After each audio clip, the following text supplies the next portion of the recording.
Alors, mes amis, nous sommes le 12e dimanche du temps ordinaire et on retrouve mon ami Jérémie. J'aime bien la personne de Jérémie et je le trouve très concret. Moi, Jérémie, j'entends les calomnies de la foule.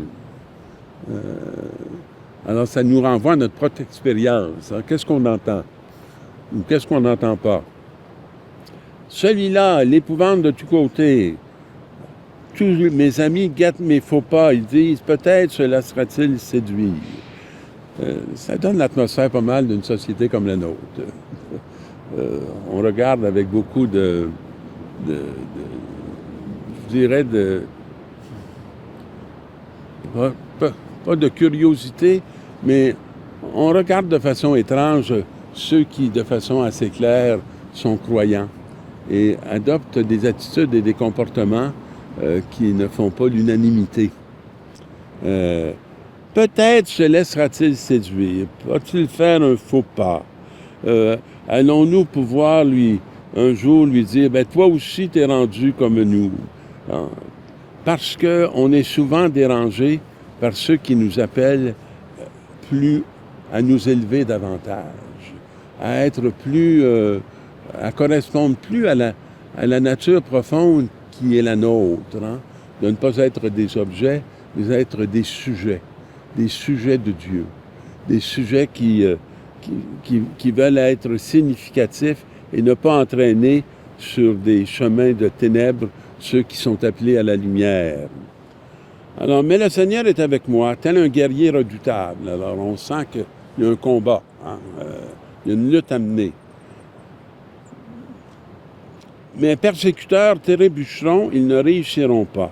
Leur défaite les couvrira de honte, d'une confusion éternelle, inoubliable. Alors, on sent que Jérémie, là, il s'appuie sur la présence du Seigneur, hein?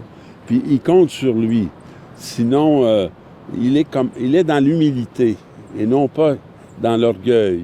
Seigneur de l'univers, toi qui scrutes l'homme juste, toi qui vois les reins et les cœurs, fais-moi la revanche que tu leur Fais-moi voir la revanche que tu leur infligeras. Où mène leur dureté de cœur, leur fermeture? Alors, fais-moi voir. Et moi, je vais chanter le Seigneur, louer le Seigneur. Il a délivré le malheureux de la main des méchants. Il ne le chante pas, puis il ne fait pas des louanges, parce que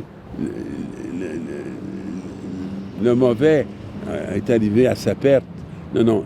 Il chante les louanges parce qu'il a délivré le malheureux des mains des méchants qui essaient de nous égarer. Dans la deuxième lecture, frères, nous savons que par un seul homme le péché est entré dans le monde et que par le péché est venue la mort. Et ainsi la mort est passée partout, en tous les hommes, étant donné que tous sont péchés. Ça, je trouve que c'est facile à croire, à voir, hein, que Mais l'autre versant est un peu plus compliqué. Avant la loi de Moïse, le péché était dans le monde, mais le péché ne peut pas être imputé à personne tant qu'il n'y a pas de loi. Alors, ce qu'il va nous dire, pourtant, depuis Adam jusqu'à Moïse, la mort a établi son règne, même sur ceux qui n'avaient pas péché. Et il va arriver à nous dire, en effet, si la mort a frappé la multitude par la faute d'un seul, combien plus la grâce de Dieu s'est-elle répandue en abondance sur la multitude. Et là, on arrive à quelque chose de plus difficile à croire et qu'il est bon que la parole nous le rappelle. Pourquoi accepter que par le péché est élevé par un seul homme? Alors pourquoi ne pas croire que la grâce arrive par un seul homme? Mais l'homme véritable, l'homme vrai, l'homme unique, qui est Jésus le Christ. Dans l'Évangile, ne craignez pas les hommes, rien n'est voilé qui ne sera dévoilé, rien n'est caché qui ne sera connu. Alors, il y a quelque chose qui est caché, qui n'est pas nécessairement beaucoup reconnu. Ce que je vous dis dans les ténèbres, dites-le en pleine lumière.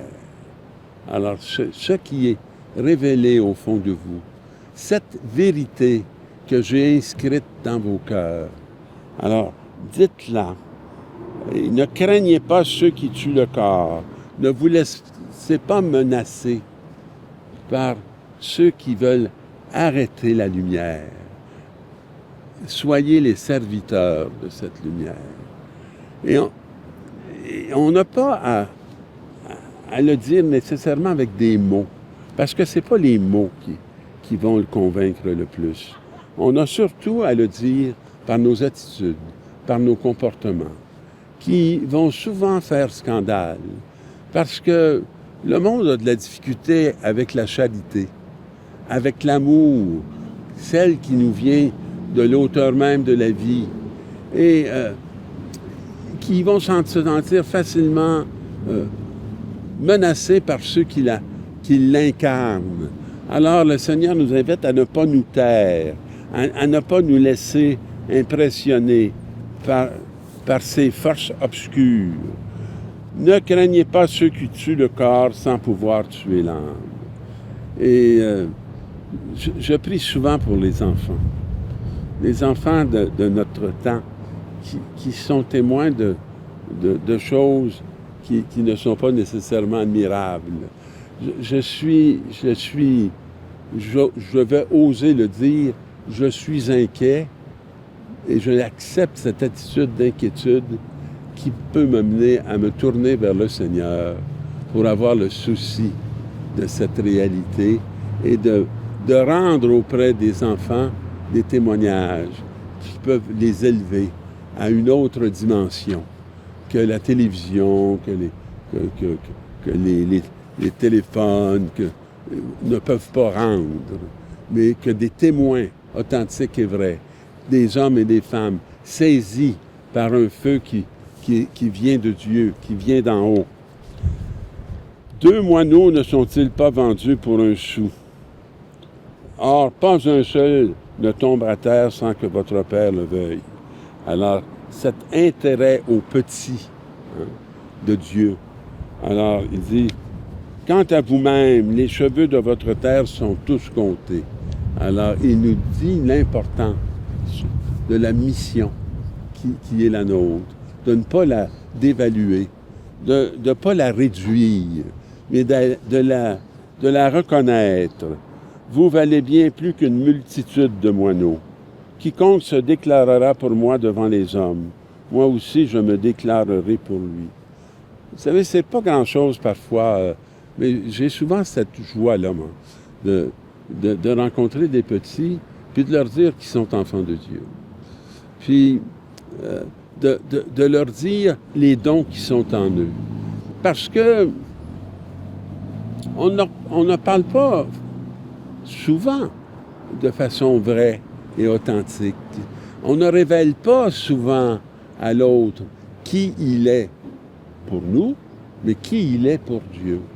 Et cette révélation peut amener une ouverture précoce à ce qui n'est pas évident, mais à ce qui est vrai.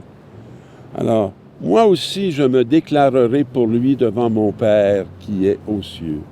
Mais celui qui me reniera devant les hommes, moi aussi, je le renierai devant mon Père qui est aux cieux. Ah, Seigneur, toi qui nous appelles à te révéler, fais qu'on ne manque aucune occasion pour le faire et qu'on puisse entrer dans la joie de le faire auprès de tous ces petits vers lesquels tu nous envoies. Bonne semaine, mes amis, bonne semence.